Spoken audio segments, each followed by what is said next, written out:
Hello बच्चों। अभी हम सिंपल से स्पेलिंग रूल्स को समझेंगे। 5 रूल्स हैं, ध्यान से आपने सुनना। जिसमें अक्सर आप इंग्लिश में राइटिंग करते टाइम या इंग्लिश रीड करते टाइम आप गलतियां करते हैं, उनको प्रोनाउंस करने में भी, और लिखते टाइम आप उनकी गलत स्पेलिंग्स लिख देते हैं कई बार। तो ये कन्फ्यूजन बिल्कुल दूर हो जाएगा जब आप इन रूल्स को ध्यान में रख करके रीडिंग करेंगे और उन स्पेलिंग्स को राइट करेंगे। तो क्या रूल्स हैं ये? सबसे पहला रूल हम बात करते हैं जहां आई ई को ई की तरह प्रोनाउंस किया जाता है। जैसे कि believe, field, relieve, achieve, receive, conceive, deceive. अब इसमें कंफ्यूजन क्या होता है? जहां बिलीव की स्पेलिंग है, देखो आई ई है, एल के आगे आई ई है, और रिसीव की स्पेलिंग में क्या है? सी के आगे ई आई है। तो यहां ये जनरल रूल है कि जब हमने आई ई को यूज करना है सी के साथ ई की साउंड बनाने के लिए, तो सी के आगे पहले ई आएगा, फिर आई आएगा। रिसीव, कंसीव, डिसीव, इस तरह से आगे और भी कोई स्पेलिंग आपको ऐसी मिलती है जहां सी के आगे ई आई यूज होगा ई की साउंड के लिए, तो वहां ई आई ही होगा। और अगर सी नहीं है तो अदर देन सी कोई भी कॉन्सोनेंट होगा तो उसके साथ आई ई लगेगा। बिलीव आई ई लगा, फील्ड एफ आई ई लगा, रिलीव एल आई ई लगा। तो इस तरह से ये फर्स्ट रूल हो गया जहां आपका ई आई और आई ई का कंफ्यूजन दूर हो गया। कुछ एक्सेप्शन है, जैसे प्रोटीन है, तो प्रोटीन में यहां सी नहीं है लेकिन इसके बावजूद भी यहां टी के आगे ई आई लगा है। When, where, seize, S E I लगा है। तो ये क्या है? इसके एक्सेप्शन है, अपवाद है ये, कि जनरली ई आई सी के साथ लगता है, लेकिन इन केसेस में, इन स्पेलिंग्स के साथ ई आई लगेगा सी ना होने के बावजूद भी। तो ये थोड़ा सा प्रैक्टिस कर लेंगे तो ये बात आपकी क्लियर हो जाएगी, गलतियां नहीं करोगे। अगला रूल देखते हैं।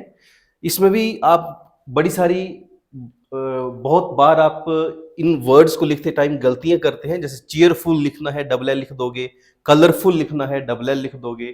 तो ये जनरल रूल है कि जब भी F U double L, full, as a suffix जोड़ते हैं हम, सफिक्स मतलब किसी वर्ड के साथ आगे जोड़ दिया, जैसे चीयर के साथ फुल लगा दिया, चीयरफुल, तो यहां डबल एल नहीं लगेगा। Faithful, most of time mistake करते हैं आप, F I T H F U double L लगा देते हैं। तो अभी आप ये रूल दिमाग में बिठा लीजिए कि एफ यू डबल एल जब भी आपने फिक्स लगाना है किसी भी वर्ड के साथ तो वहां डबल एल नहीं लगेगा, सिंगल एल लगेगा। यूजफुल, पावरफुल, कलरफुल, फेथफुल, तो इस तरह से कहीं भी फुल लगाएंगे आप तो वो यहां पर सिंगल एल लगेगा। अगला रूल है, अगर किसी वर्ड के एंड में डबल एल है और आपने फुल एज ए स्फिक्स लगाना है, स्फिक्स मतलब किसी वर्ड के साथ जब हम आगे जोड़ते हैं तो उसको स्फिक्स बोलते हैं, हिंदी में प्रत्यय बोलते हैं। तो स्किल के साथ आप फुल लगा रहे हैं तो यहां क्या करना है? जो डबल एल है ये सिंगल एल में बदल जाएगा जब हम स्किलफुल लिखेंगे। और फुल में हमने देख ही लिया कि जब भी फुल लगेगा एज ए स्फिक्स तो उसका सिंगल एल रहेगा। जहां भी फुल होगा स्फिक्स में तो उसका सिंगल एल रहेगा। और अगर वर्ड में डबल एल है, पहले से वर्ड में क्या है? डबल एल है, रूट वर्ड में डबल एल है, तो जब वो प्रत्यय लगने के बाद, स्फिक्स लगने के बाद जो वर्ड बनेगा उसमें सिंगल एल रह जाएगा। तो ये आ गया हमारा तीसरा रूल। ऑलमोस्ट, ऑलरेडी, फुलफिल, क्या हुआ? सिंगल एल रह गया, यहां पर सिंगल एल रह गया। तो अब इस तरह के वर्ड राइट करते टाइम आप मिस्टेक नहीं करोगे।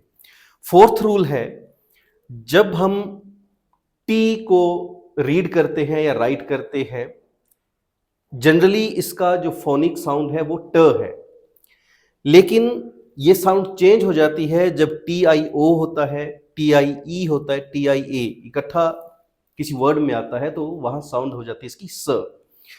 जैसे question, C A U T I O N, partial, P A R T I A L, equation, E Q U A T I O N.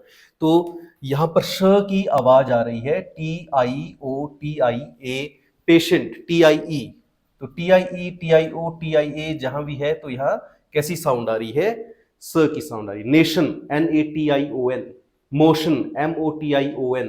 तो इस तरह से अब आप इन वर्ड को रीड करते टाइम और इन स्पेलिंग्स को राइट करते टाइम मिस्टेक नहीं करोगे, इस रूल को दिमाग में बिठा लेंगे। तो जब भी क्या है, TIO, TIE, TIA इकट्ठा आ रहा है किसी वर्ड में, तो वहां पर क्या हो रहा है, उसकी साउंड, वो जो वर्ड है वहां पर उसकी साउंड श आएगी। तो इस तरह से और भी कई एग्जांपल्स हैं। अब आप मिस्टेक नहीं करोगे रीड करते टाइम भी और राइट करते टाइम भी। अगला है TURE जब होता है तो ये च की साउंड देता है। TUA जैसे पिक्चर, PICTURE, तो TURE च की साउंड आ रही है यहाँ पर। Actual, ACTUAL, mutual, MUTUAL, nature, NATURE। तो इस तरह से प्रैक्टिस कर लो और फिर स्पेलिंग राइट करते टाइम भी आप मिस्टेक नहीं करेंगे और रीड करते टाइम भी नहीं करेंगे। अगला रूल है फिफ्थ रूल, जहां सी को हम कई जगह क रीड करते हैं, कई जगह स रीड करते हैं। तो यहां भी बड़ा सिंपल सा रूल है। अगर सी के साथ ई और आई या बाई लगता है तो वहां स की साउंड आती है। सी के साथ ई, आई, बाई लगेगा तो स की साउंड आएगी। और जनरली स का जो फोनिक है साउंड वो क्या है, क है। Curve, CARV, cut, CUT, clear, CLEAR, plastic, connect, curious. इस तरह से कई और शब्द जहां सी के साथ EIY नहीं लगा है वहां सी की साउंड क ही रहेगी। लेकिन जैसे ही सी के साथ ई लग गया, इसको हम स पढ़ेंगे। जैसे बैलेंस, सिटी, पॉलिसी, सी के साथ बाई लग गया तो क्या साउंड आ गई इसकी, स, policy. Glance, certain, device, advice, citizen. तो इस तरह से इसको वीडियो को ध्यान से एक बार फिर आप सुन सकते हैं, नोट्स बना सकते हैं, दिमाग में बिठा लो और रीडिंग करते टाइम, राइटिंग करते टाइम इनको प्रैक्टिस करो। तो इस तरह से ये बेसिक रूल्स जो आपको बड़ी सारी आपकी जो गलतियां हैं वो होने से बचा लेंगे। Thank you.